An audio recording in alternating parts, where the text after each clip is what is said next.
Hi అండి, అందరూ బాగున్నారా? మీరందరూ బాగుండాలని నేనైతే మనస్ఫూర్తిగా కోరుకుంటున్నాను.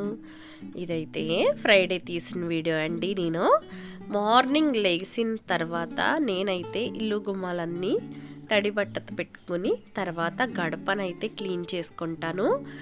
ప్రతి మంగళవారం శుక్రవారం కంపల్సరీ నేను ఇలాగైతే చేస్తానన్నమాట. ఎవ్రీడే అయితే నార్మల్ క్లీనింగ్ అనేది ఉంటుంది. చూసారా, గడపకి ముగ్గు అనేది ఇక్కడ వేసుకుంటున్నాను.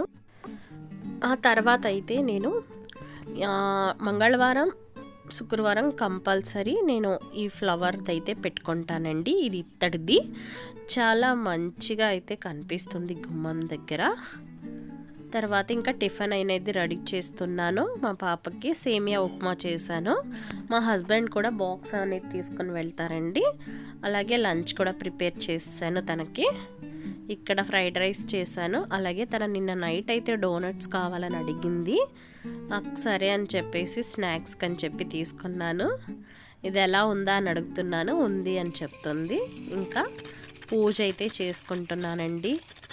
మా హస్బెండ్ని మా పాపని పంపించేసిన తర్వాత పూజ అనేది స్టార్ట్ చేస్తాను. మంచిగా దేవుడికి డైలీ పూజ అనేది నేను చేసుకుంటాను. పూజ చేసిన తర్వాతనే నేను టిఫిన్ అనేది కూడా చేస్తానండి. ఎవ్రీడే నేను దీపం అయితే పెట్టుకుంటాను, మార్నింగ్ సాయంత్రం. ఈరోజైతే ఫ్రైడే అనమాట.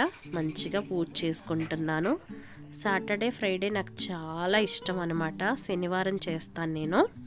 తర్వాత ఇక్కడ గడప దగ్గర కూడా హారతి అనేది ఊద్కడ్డితో ఇస్తున్నాను.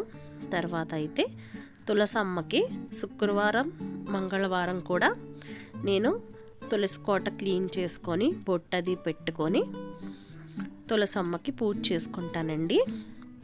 ఇది మా టెర్రస్ పైన ఉంటుంది. అలాగే ఇక్కడ చూసారా, పక్కన తులసి మొక్కలేనండి. ఇవంతా మా ఓనర్స్ వాళ్ళవన్నమాట అవి. ఇది నేను పెట్టుకున్న తులసి మొక్క. నాకు చాలా ఇష్టం. ఫ్రైడే మాత్రం కంపల్సరీ పూజ అనేది ఇలా చేసుకుంటాను. ఇంకా అక్కడే చూసారా, ఇవి మా ఓనర్ ఆంటీ చేసుకుంటారండి. ఈ పైన అయితే సూర్యదేవుడు ఉంటారు కదా, డైలీ పూజ చేసిన తర్వాత సూర్యదేవుడికి కూడా నేను ఈ విధంగానే చూపిస్తాను. ఒక్కొక్కరు ఒక్కొక్క విధంగా చేస్తారండి. నేనైతే ఈ విధంగా చేస్తాను. తెచ్చేసి ఇక్కడైతే మనీ ప్లాంట్ ఉంటుంది, అక్కడ పెట్టేస్తానండి. ఇంకా తర్వాత నేను టిఫిన్ అనేది చేస్తాను. మా ఇంటి దగ్గరే అనమాట ముగ్గురు అమ్మవార్లను అయితే ప్రతిష్ఠించారండి. ఇక్కడ తీసుకొచ్చి 3 days అయితే జరుగుతుంది. అమ్మవార్లు చాలా అంటే చాలా బాగున్నారు కదా.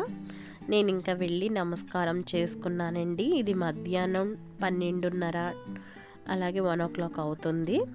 ఇది ఈవినింగ్ అండి. ఇక్కడ దీపం అనేది పెడతారు. నేను కూడా పెట్టానండి దీపం. చాలా బాగుంది కదా. నాకు చాలా హ్యాపీ అనిపించింది. అమ్మవార్లకి నేను హారతి ఇవ్వడం, అక్కడ దీపం పెట్టడం అయితే నేను ఫస్ట్ టైం చేశానండి. ఇక్కడ అమ్మవారి నిమ్మకాయలు అలాగే గాజులు అయితే ముత్తైదులకు పెట్టారండి. ఇంకా తీసుకొని ఇంటికైతే వచ్చేసాం. ఈ వీడియో నచ్చితే లైక్ అండ్ షేర్, సబ్స్క్రైబ్.